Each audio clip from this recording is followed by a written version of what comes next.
Welcome back to the Black Table. I'm Greg Carr, your host, and this week we will continue in our ongoing dialogue aimed at building community, aimed at helping us better understand the issues that face us in contemporary society and connecting scholarship, connecting thinking work to problem solving as we work collectively.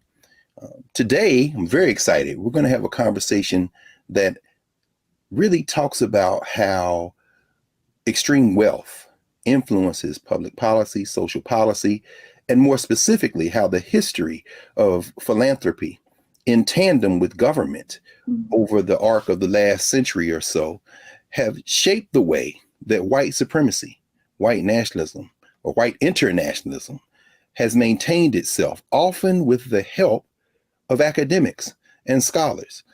All of this, of course, we're doing to examine how to dismantle those systems and create something better, something new, something that will help us in our common humanity. So we're going to ask some questions today. How have scholars contributed to these oppressive systems?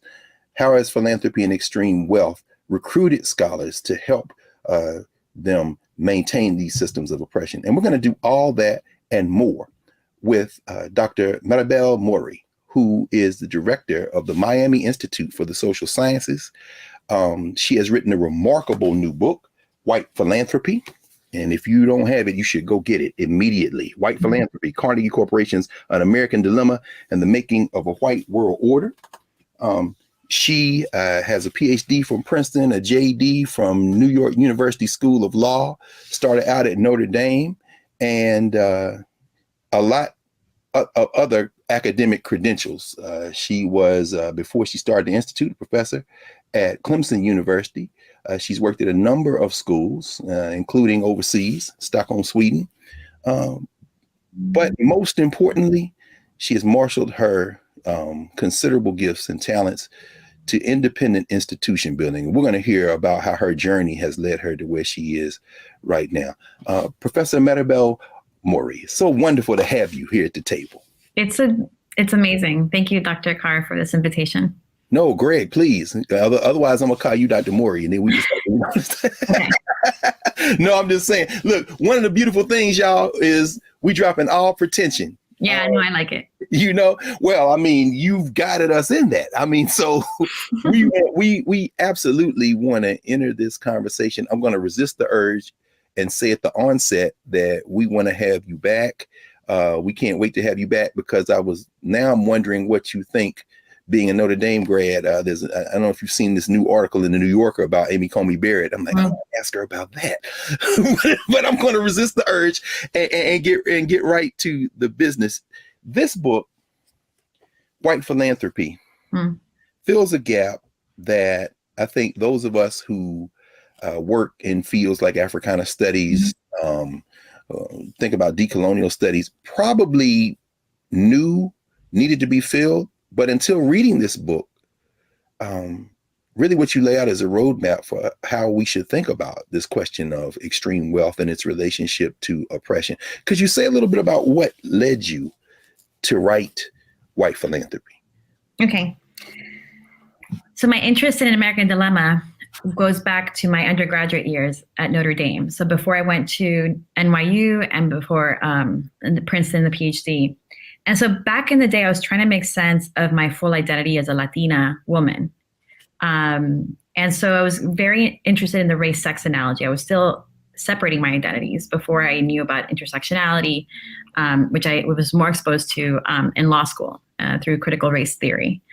So at the time, I was studying in Paris, and I was exposed to Simone de Beauvoir's work. And I realized that in writing The Second Sex, she had relied on this white Swede's book to tease out the race-sex analogy. And I thought that was really interesting for many ways. I thought, why would this woman, who at the time I thought was, this brilliant scholar, need to rely on a man? And second, what did this white Swede have to say about race in the US? Why was he selected? So as I was getting more and more interested in the academy, I thought I should really study the politics of knowledge in the academy.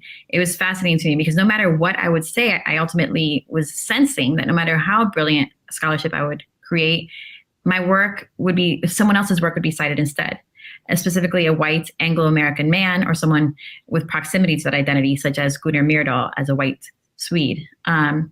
So I really wanted to understand these behind the scenes dynamics, because when I went to law school too, individuals such as Supreme Court Ruth Bader Ginsburg, when she was at the ACLU, would cite Gunnar Myrdal instead of Simone de Beauvoir to make that race-sex analogy in the 14th Amendment cases.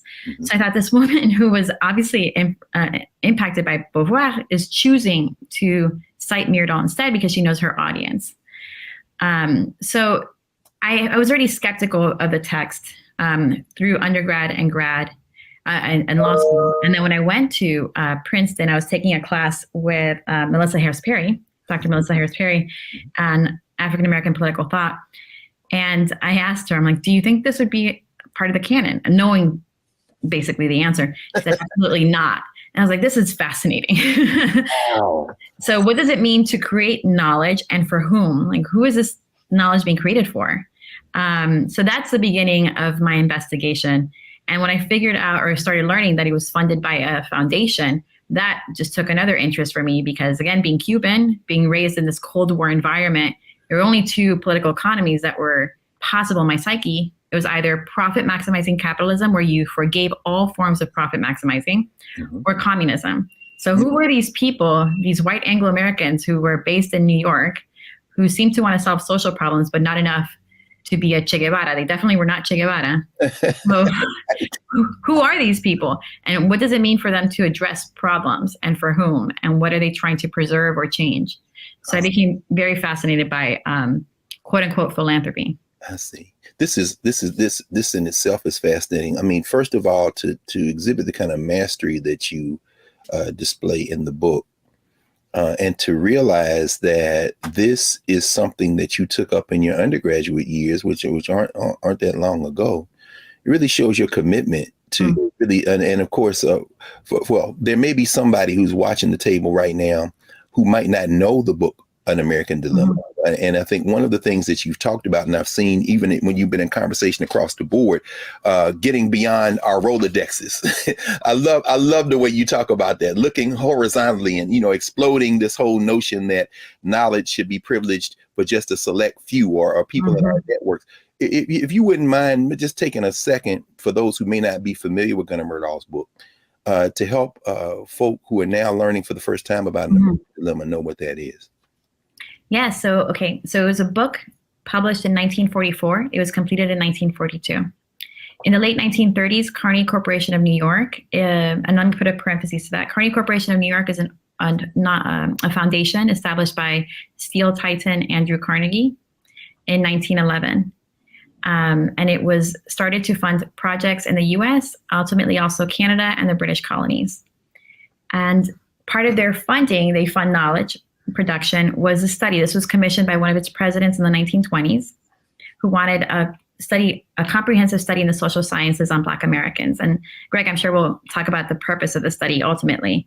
But the way the project is remembered, published in 1944, is its association with Brown v. Board of Education, the U.S. Supreme Court decision in 1954 that found state-sanctioned, racially segregated public schools to be unconstitutional, to go against the 14th Amendment of the U.S. Constitution. So from many circles, and we'll talk about like the mainstream white liberal circles in the U.S., it's remembered as this key study of the civil rights movement. And why? Because in this book, Gunnar Myrdal said, I am presenting you, readers, and he really meant white readers, with a long list of anti-Black discriminatory policies and behaviors that you white readers commit repeatedly. Whether it's in institutions or, personal behavior. And it is a tension for you, white reader, to see that you do this because you have this moral compass. And this is what it's called the moral dilemma. An American dilemma is a moral dilemma in the psyche of white Americans, because he writes without any quantitative data on this. Actually, his researchers would argue against that. But it was wartime propaganda that he was presenting during the Second World War in support of white Americans, saying you actually feel really guilty and bad about this. And therefore, when I show you these behaviors and policies, you're going to want to change it because you're also rational human beings. So unlike Germans and their mistreatment and genocide of Jews, you actually want to be better in your treatment and genocide of Black Americans. Mm-hmm. So he provides a long list, and he ultimately says, like I said, that you can, you want to rectify this problem. Mm-hmm. So that's usually how it's remembered. Well, then that actually is a perfect place for us to take our first break. And when we come back, oh, I can't wait. We're going to walk through the book, because you introduce a constellation of characters. And two things before we take the break. When we come back, we're going to have you help us think about how this American dilemma is really part of a global dilemma that these folk are trying to collude to solve, and how these other academics and scholars, folk that you walk in the footsteps of, are standing there doing their own insurgent work, but some of them get pulled in, some of them in the periphery. I mean, everyone is in this text. So we're going to take a break. And when we come back, Professor Maribel More is going to continue her conversation here at the table with us on white philanthropy and the implications for today. More in a moment.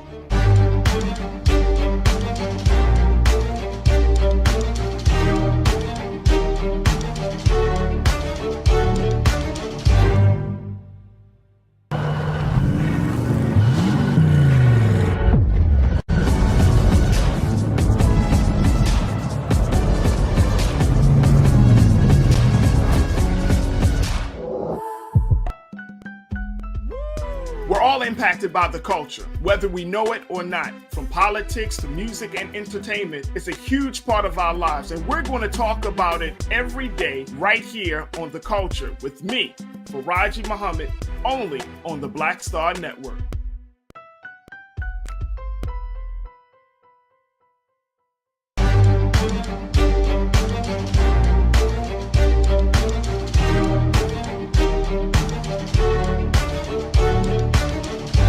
Welcome back to the Black Table. I'm Greg Carr, joined today by Maribel More, the founding executive director of the Miami Institute for the Social Sciences.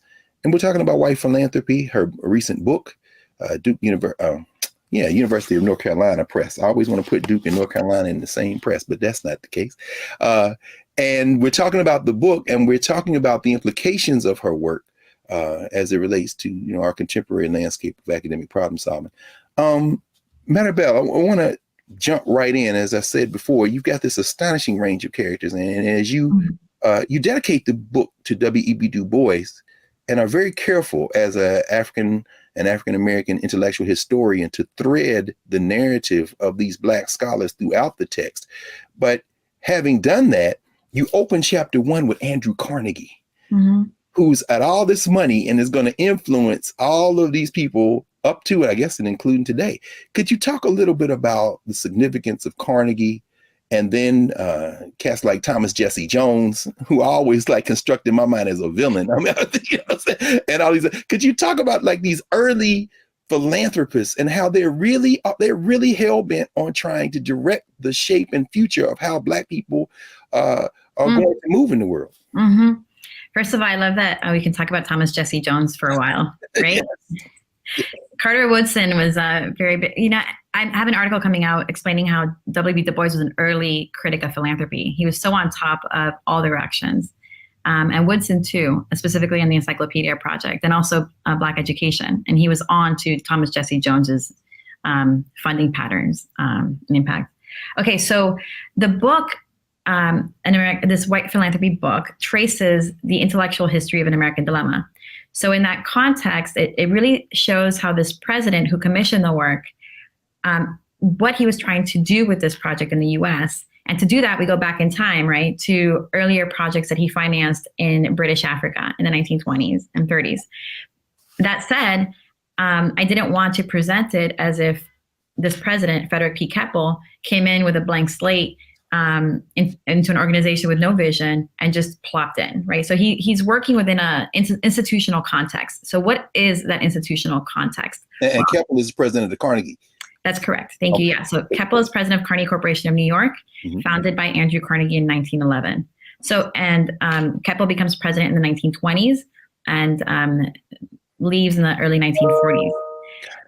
So, and he soon passes away. So he passes away before An American Dilemma is published, actually. Moving back. So what organization did he inherit? What was he coming into?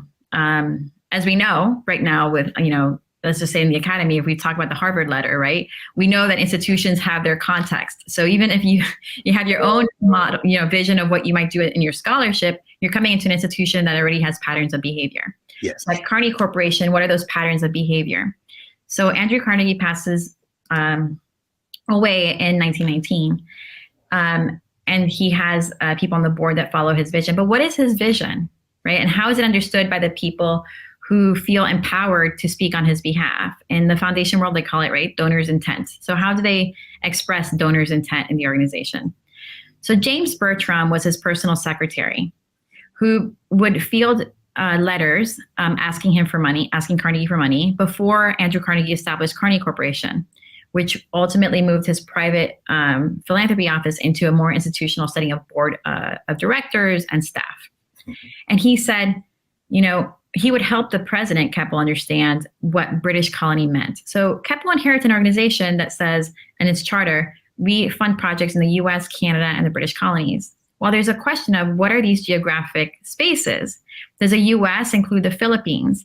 Do the British colonies include, what the British government might say is a colony from London, or is it something else? And James Bertram enlightens Keppel and says what Andrew Carnegie really intended by British colony was communities of whites. There it is. It is. And there's no shame in writing that. So it's just the facts. No question. Interesting. Yes. Go ahead. I'm sorry. Yes. No, yeah. So in that spirit, he says, and just in case you didn't understand this, Keppel, this means that East Africa is good, Kenya, for example, not West Africa.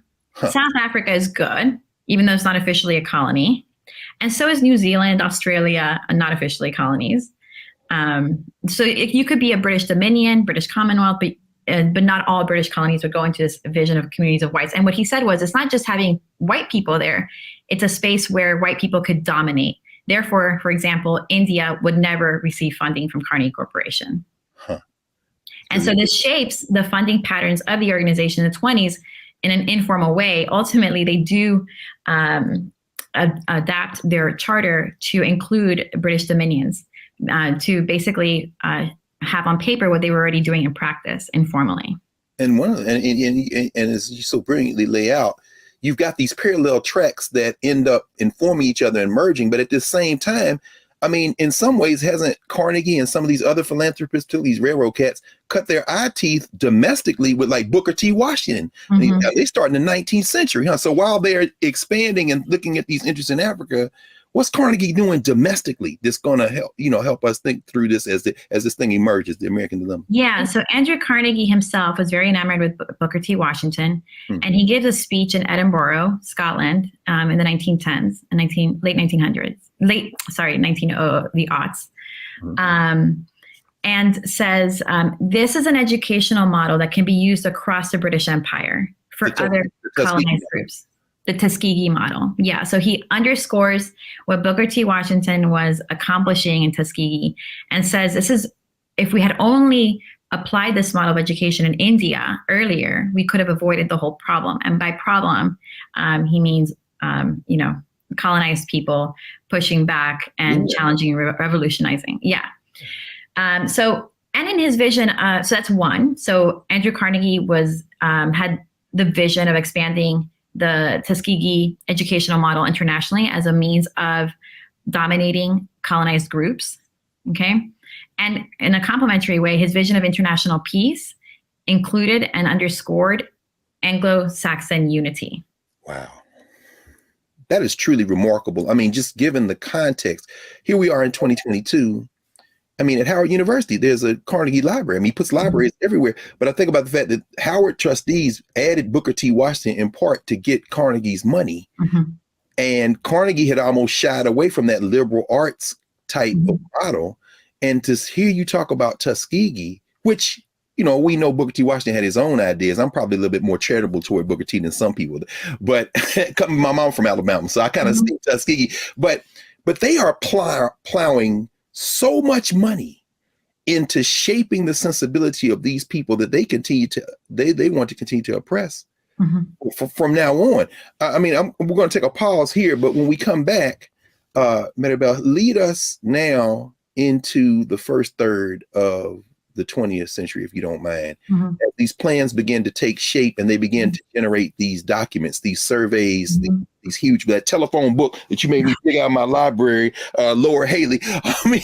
When we come back, we're going to continue this conversation with Maribel Mori on white philanthropy and the implications for today.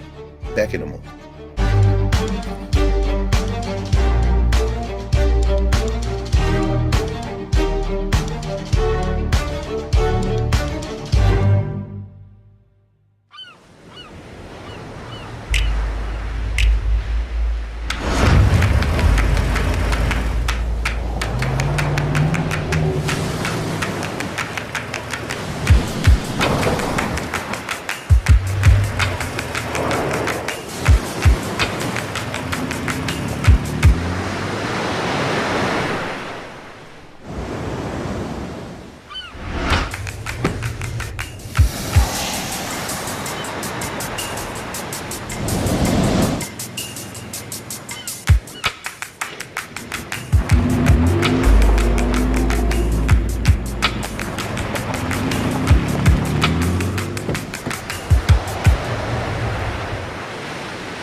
Don't you think it's time to get wealthy? I'm Deborah Owens, America's Wealth Coach, and my new show on the Black Star Network focuses on the things your financial advisor or bank isn't telling you. So watch Get Wealthy on the Black Star Network.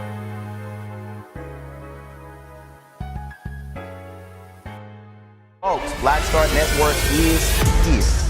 Oh, no punches! I'm real revolutionary right now. Support this man, Black Media. He makes sure that our stories are told. Thank you for being the voice of Black America, Roland. Stay black. I love y'all. All momentum we have now, we have to keep this going. The video looks phenomenal. See, this difference between Black Star Network and Black-owned media and something like CNN. You can't be Black-owned media and be scared. It's time to be smart. Bring your eyeballs home. You dig?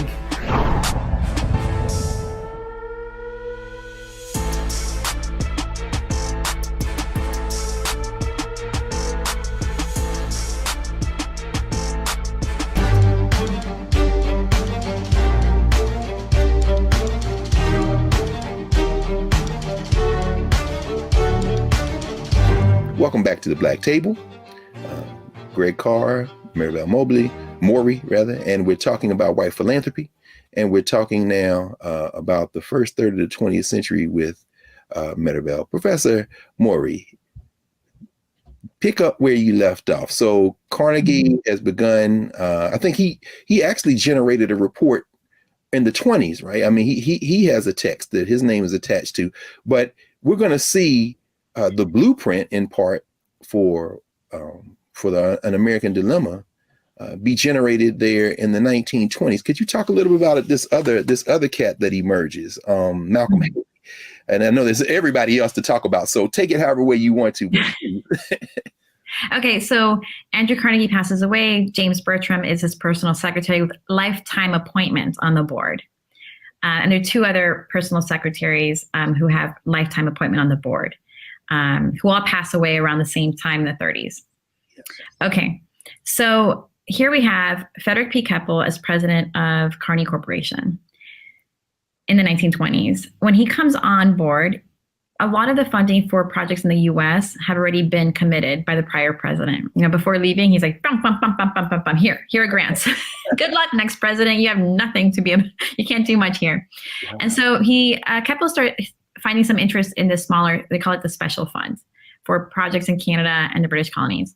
And that's when he's getting advice from one of these personal secretaries on what Carnegie had meant by British colony. And again, he meant according to the secretary, communities of whites. So assuming that Keppel is in an organization that is not only geographically limited psychologically to spaces where white Anglo-Americans dominate, but also an organization that is privileging the interests of those individuals, of those white Anglo-Americans.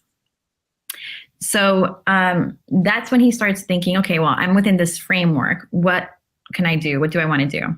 And he, one of the first steps is to do an exploratory trip through British Africa to the spaces that Bertram said were okay to fund. And the first study that he finances is in South Africa, in dialogue with local advisors, again, white local advisors, Afrikaners, and British settlers, who found problematic the issue of quote unquote white poverty. Now, why was it a social problem for them? It was a social problem because poverty amongst white people would challenge, from their perspective, white superiority and Black subordination. Mm-hmm. Because the idea was that white people had to be politically and economically dominating in the area for there to be peace. And for folk who might not know, when we think about South Africa and say white, that label doesn't tell you everything you need to know. You just mentioned two distinct groups, the British and the Afrikaners. Could you say a little bit more about that? Because is poverty situated among the whites in one as opposed to the other? Or is it across the board? Right. And that's a really important point because whiteness is being created here. So within these communities, the British settlers would not view Afrikaners as equally white. So how to create a common racialized identity that could be used to weaponize themselves, right? So that was part of the project, to bring British settlers and Afrikaners in a common white identity. So in the book, in the Poor White Study, the researchers explain that anything that you associate with Afrikaners of inferiority, like lower IQs or poverty, that's all environmentally created. But they could, and they were capable of achieving the same white European standards, quote unquote, as British settlers. This sounds strangely familiar to the United States. Oh, they're going to load this off on Afrikaners. Okay, so go ahead. So now the study they did and undertake. And Keppel was very proud of this study. So because if you think about it, and you can almost see echoes today, it's saying, okay, we are funding a project that's going to inform public policy. It achieves this impact. And the goal is ultimately to maintain international peace and order. But why was there a threat to international peace and order? Because if, South Africans, Black South Africans, actually achieved more political and economic strength, it was assumed by this community of white people, of increasingly uniting white people identities, that they would react violently. They themselves would react violently to that increased political and economic power amongst the Black diaspora. Was there any Black pushback? Was there any South African pushback, any Black pushback to this work? Because as you said, they didn't consult any Black folk. And one of the things that you also bring out in terms of the investment of and the support of government in this is very important, because then when you get to the American Dilemma, you talk about how they had to cultivate kind of cooperation with the U.S. government and other powers. But did anybody Black push back against this as these reports are being generated? Honestly, that's something for other researchers to amplify. What I saw was Du Bois requesting the study. He knew about it. Interesting.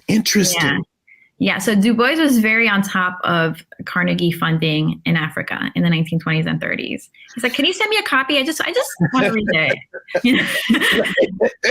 Well, that's interesting because you pursue that line too, and I think that very much has to do even informing your work right now and coalition building and kind of transnational coalitions. You talk about Du Bois and the Pan-African Congresses. We're certainly in between World War I and World War II.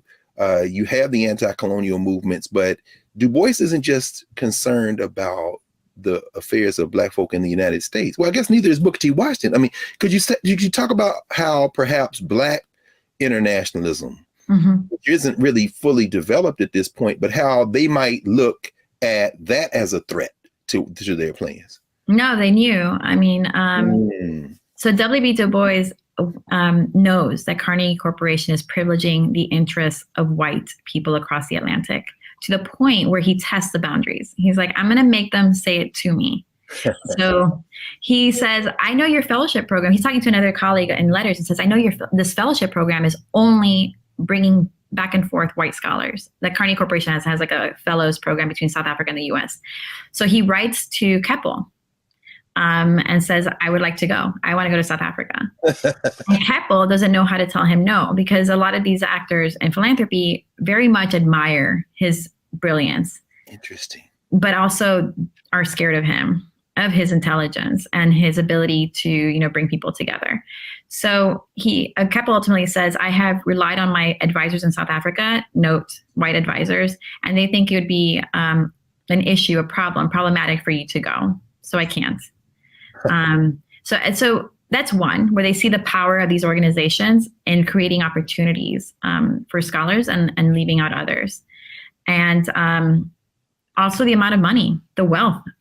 So when we're talking about big stakes, when Du Bois is thinking about an Encyclopedia Africana in the 1930s, and he's willing to compromise. He's compromising on working alongside the Philip Stokes Fund, the same organization that has Thomas Jesse Jones. Yes. And could you say something? I mean, because it's interesting because we are talking about the Depression.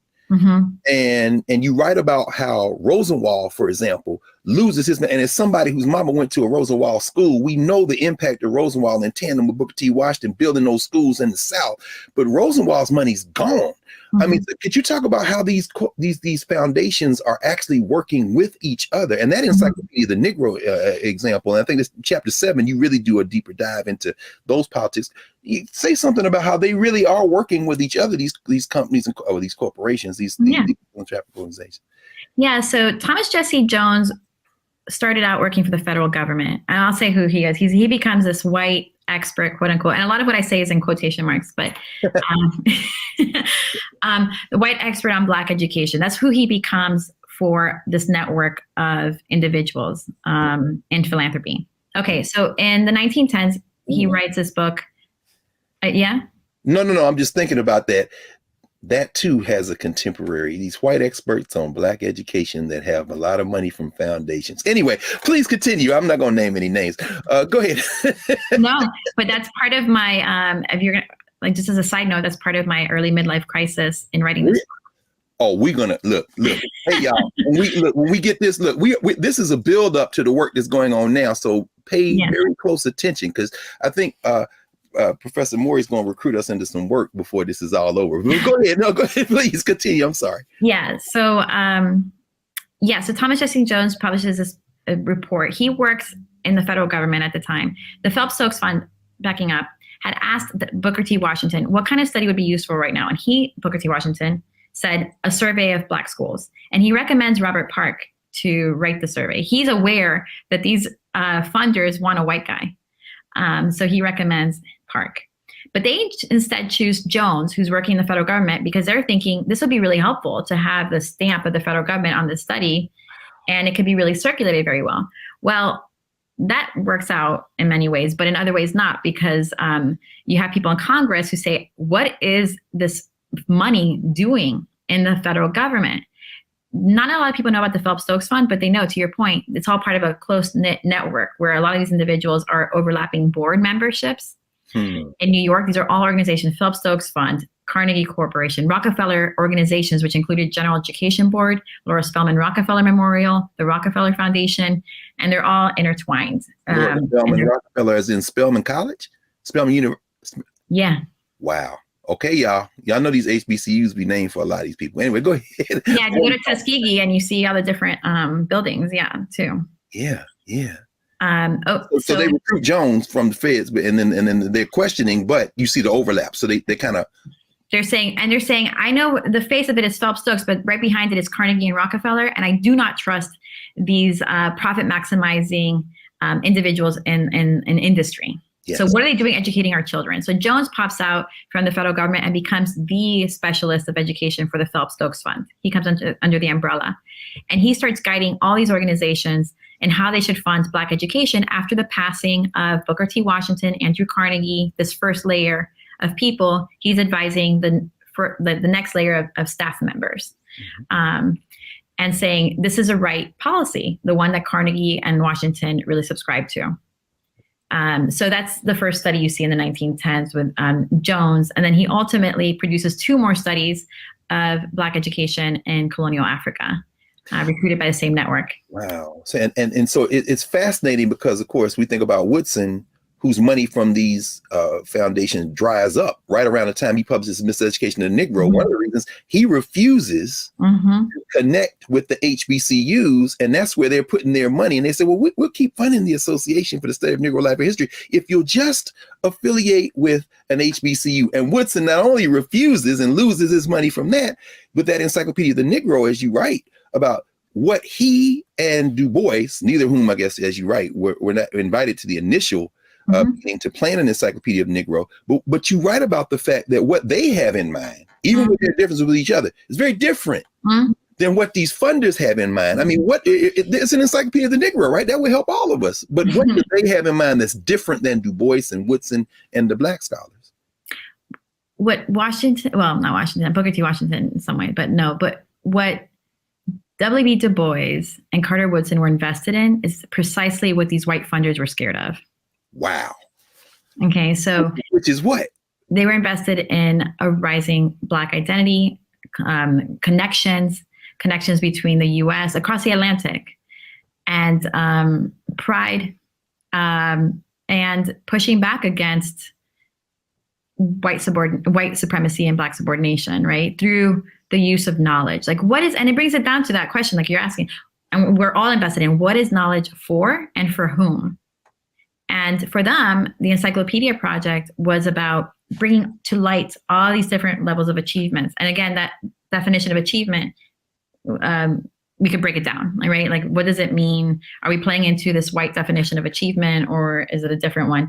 Nevertheless, it was about amplifying and bringing together a Pan-African identity and community. Wow. What inspired Carnegie Corporation to start funding in British Africa was a colleague who brought to their attention the problem for them of rising Black consciousness. Because, and this colleague, J.H. Oldham from London, who was visiting Keppel, said, you should feel really invested in this, and to other colleagues in New York City, including the Rockefeller organizations, you all should be invested in this. I know I'm talking about British Africa, and I'm coming from London, and you might feel like the problems over there don't apply to you. But if there's a rising Black consciousness in Africa that will challenge our British territories, it will affect you, because there's a lot of communication across the Atlantic, and you're going to have a problem here, quote unquote, the Black problem is going to be aggravated. So you should put money into this and stop it in its genesis.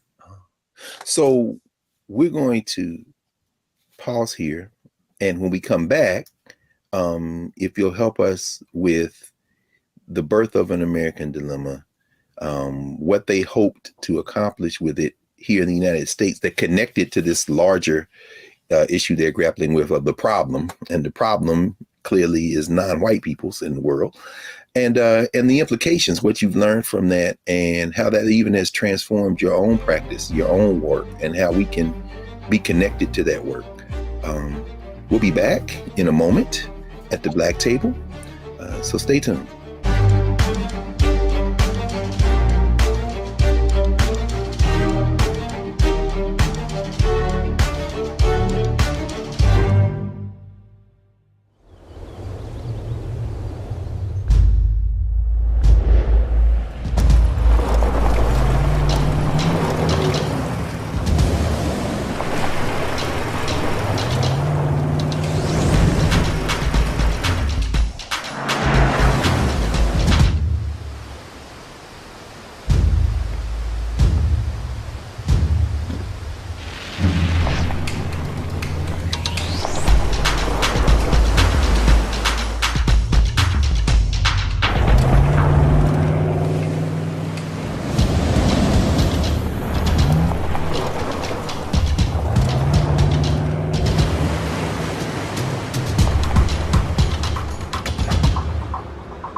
Hi, I'm Dr. Jackie Hood Martin, and I have a question for you. Ever feel as if your life is teetering and the weight and pressure of the world is consistently on your shoulders? Well, let me tell you, living a balanced life isn't easy. Join me each Tuesday on Black Star Network for A Balanced Life with Dr. Jackie.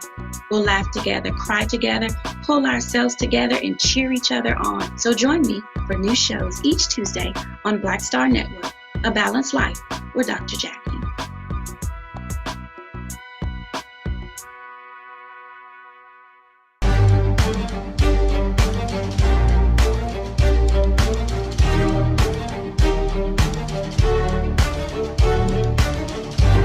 Welcome back to the Black Table. I'm Greg Carr, joined today by Dr. Maribel Mori, the founding executive director of the Miami Institute for the Social Sciences and the author of White Philanthropy, Carnegie Corporation's An American Dilemma and the Making of a White World Order.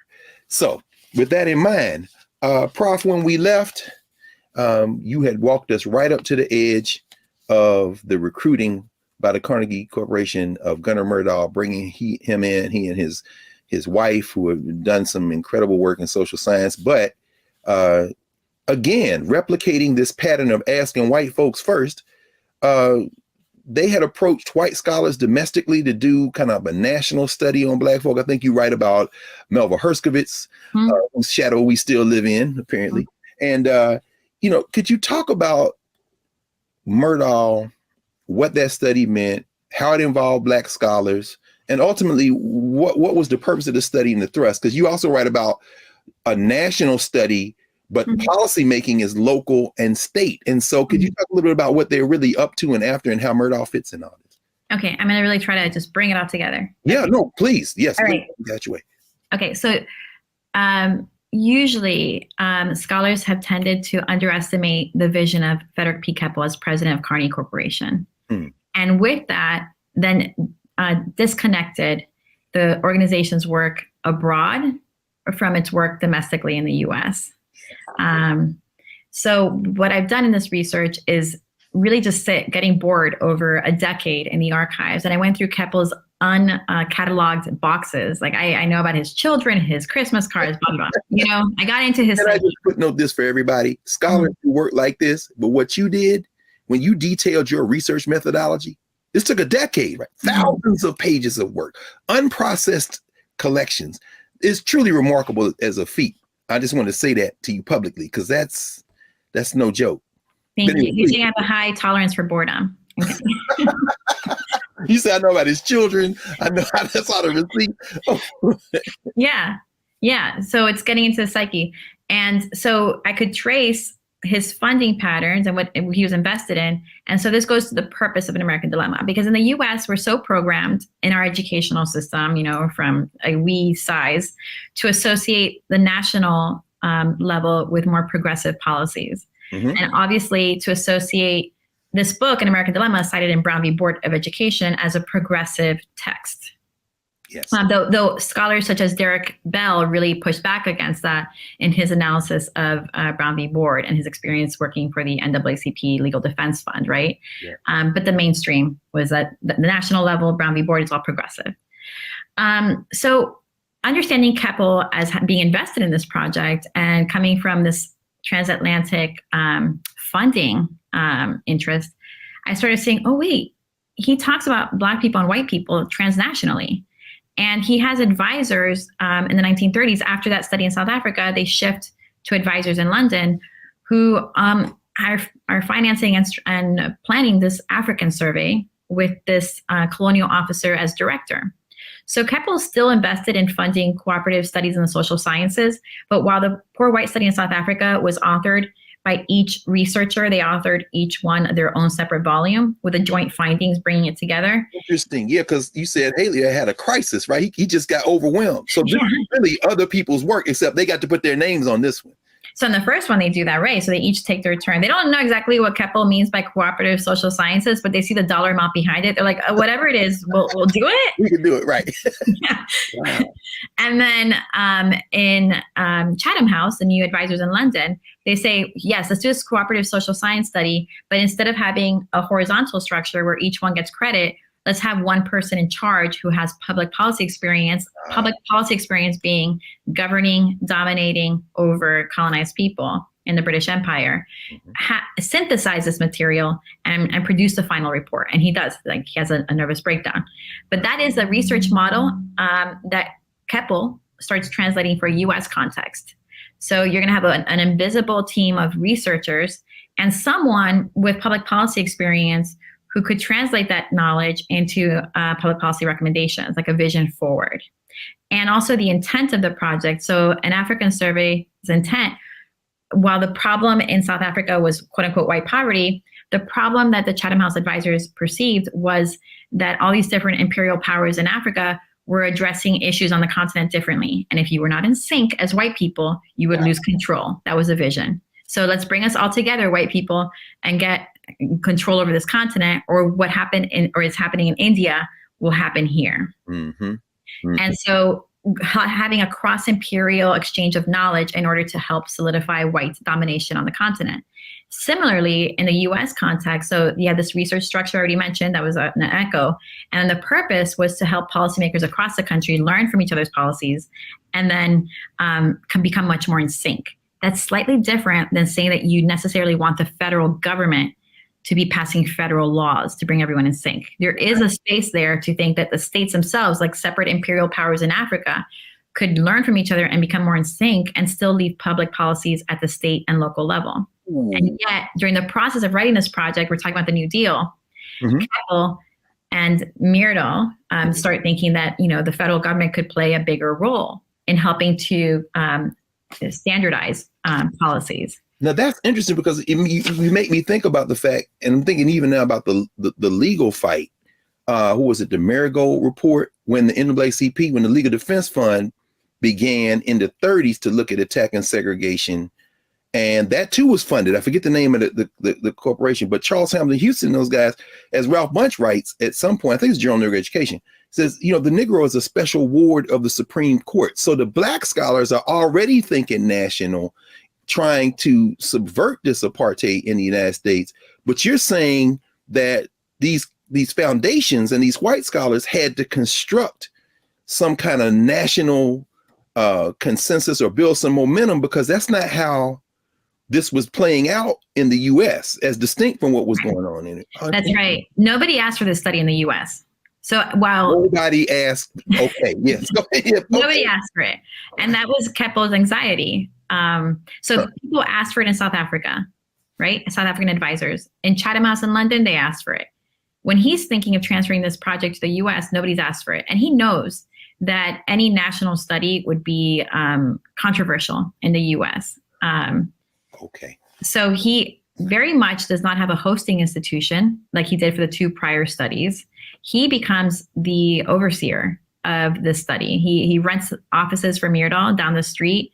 He gets feedback, updates from Myrdal very routinely, several times a month, and then becomes much more hands-on during the writing stage, giving feedback on what would be productive. For example, he was very anxious that Myrdal was not taking too seriously, or as seriously as he wanted, the white Southern perspective, because for Keppel, white Southerners were crucial if you wanted to have a national approach. And that was like the national approach to Black Americans. So are white Southerners like the Afrikaners of the United States or something?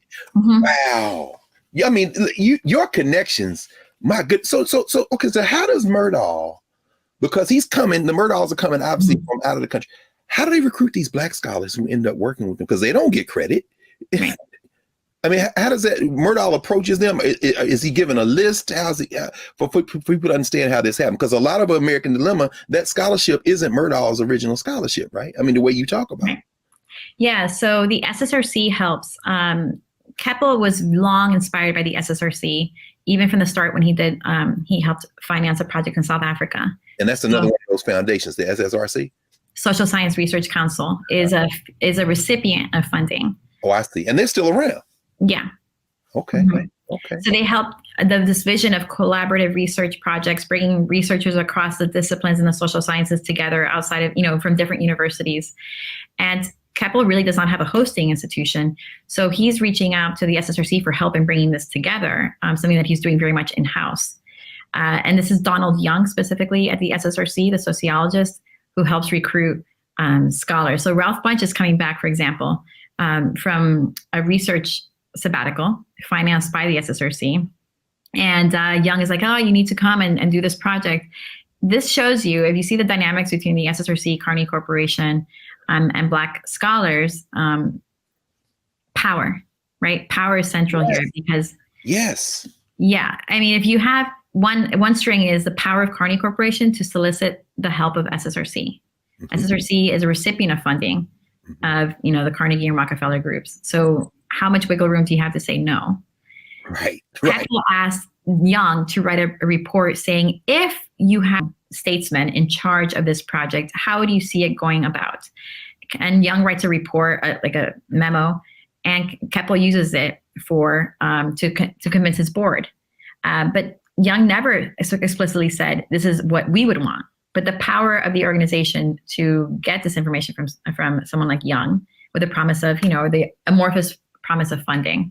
And similarly, Murrow was able to recruit unpublished works by Black scholars simply with the Carnegie name behind him. My God. We're certainly going to have you back, but we want to turn now with our remaining time because, those of you who know An American Dilemma and know the name Gunnar Myrdal, you know the impact that this continues to have and how we think about race in this country. Interestingly enough, Maribel, your own work as a scholar, as an academic, what did researching and writing this book and doing this work do to you in terms of your own view of scholarship and your own decisions in terms of your own career and work and what you're doing now at the Institute? Right. So it's changed my life. One is, I'll start with what inspired me. What inspired me were scholars such as W.B. Du Bois and Carter Woodson. And also the very lack of someone in the art. Those are the ones who had some proximity to these funders. They could write personally to Keppel and others. Nobody who looked like me, right? Or as a Latina woman, like anywhere in this network, whether close or far. Remarkable. That is remarkable. I mean, the only Latino I can think of, certainly not a woman, was Schomburg. And Schomburg didn't have access to any of this, even though he rolled with Du Bois and Woodson, them, American Negro Academy, which you write about. But there's nobody there. That interesting, huh? And so seeing echoes between what I was writing and what I was living as an academic. Yeah. And then also from another lens, so as a Latina, but also, as a white Latina, thinking, what role am I playing in this? Am I echoing the domination in, the production of knowledge on race in the US? Am I echoing exactly what I'm writing critically about from the early 20th century? And what am I going to do about that? So I had received an Andrew Carnegie Fellowship to do 2 years of research, thinking, what role am I playing in the academy? And can I do this with a straight face? And so thinking about that, and then also seeing the difficulty in publishing this book, I was being asked repeatedly through the peer review process to change the narrative. So that's that gatekeeping process I've seen you talk about over and over again. Yeah. So the real soft spots here that get some readers, specifically white liberal readers, I would say, really it's sensitive for them, is a connection between a colonial African administration and post-World War II visions of racial equality in the U.S. I see. Is that what led you ultimately to decide to start the Miami Institute for the Social Sciences? Is that part of what, and what do you all do? Because in the academy, we need to do some, not all of us can do the same thing in the academy. We're all playing roles within and outside the system, and we need each other. The vision is to create a space. We are creating a space for critical engagement with the research questions that are being asked, the problems that are being perceived, how data is being collected, and also to see each other and to meet each other across the global South and North. Because we are incentivized so much to just write in dialogue with a few scholars in elite institutions in the US. And we know from, for example, recently the Harvard letter, what dominating role some of these scholars play in the academy, to the point where people might feel silenced from saying anything, whether it's about their personal lives or how they're being treated, to their scholarship, to the research questions they're asking, to how they're being published, whether they're getting tenure. So what is knowledge for and for whom? And it can't just be for the elite to better dominate all of us across the world. No question. Well, that's certainly the reason we wanted to invite you here and to this audience, which continues to expand. I understand what you said about, being a white Latina. At the same time, we know that race is a fluid, and because I would never even have thought that. So I know it's different places in the hemisphere in the world. But as you're building the Miami Institute for the Social Sciences, and those you want to know more, go to miamisocialsciences.org, please.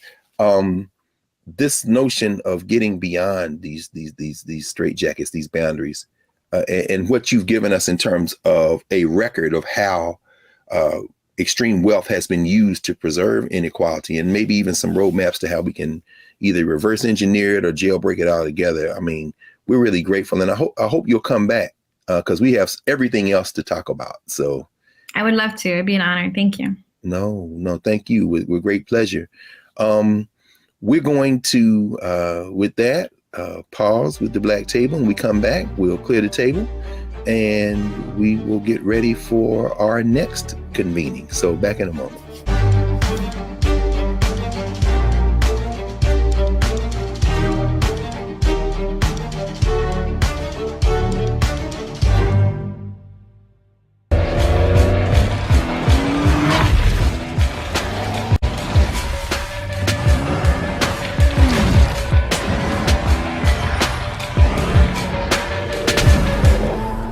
It's time to be smart.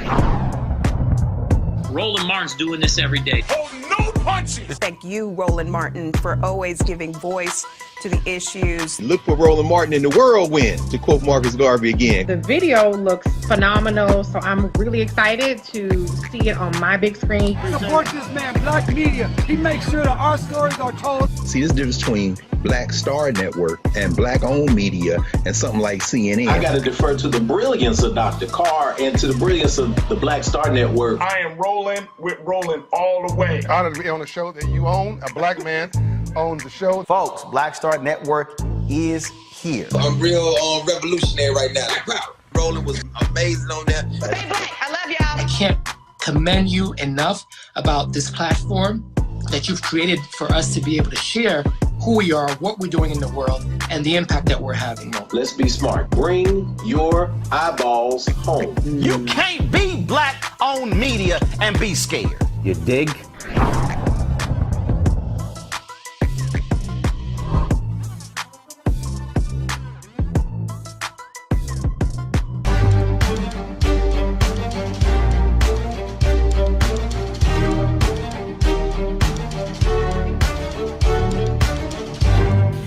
Welcome back to the Black Table. We've had a provocative conversation, one that has been extremely informative with Professor Maribel Mori. And once again, we've come to the moment when we clear the table and reset it for next time. We'll close today with the words of Ayikwe Armah, the Ghanaian writer, translator, social change agent, living currently in Senegal, and his 2006 book, The Eloquence of the Scribes, when thinking about intellectual work. And we do this with what we've heard and learned from Professor Mori today in mind. Ayikwe Armah says that his work as an intellectual is dedicated to changing the world that we live in, to standing against depression, to standing against inequality. And he says on the last page of chapter 25 of his book, The Eloquence of the Scribes, that day, that transforming day, will not come in my lifetime. There's nothing sad in knowing that. What matters is that I am doing what I can to bring it closer. And sometimes I meet people on the same search. So that's what we're doing at the Black Table. We're meeting people on the same search. We met one today. We'll meet one every week, one or more. And so make sure you tune in next time at the Black Table. I'm Greg Carr, and see you next week.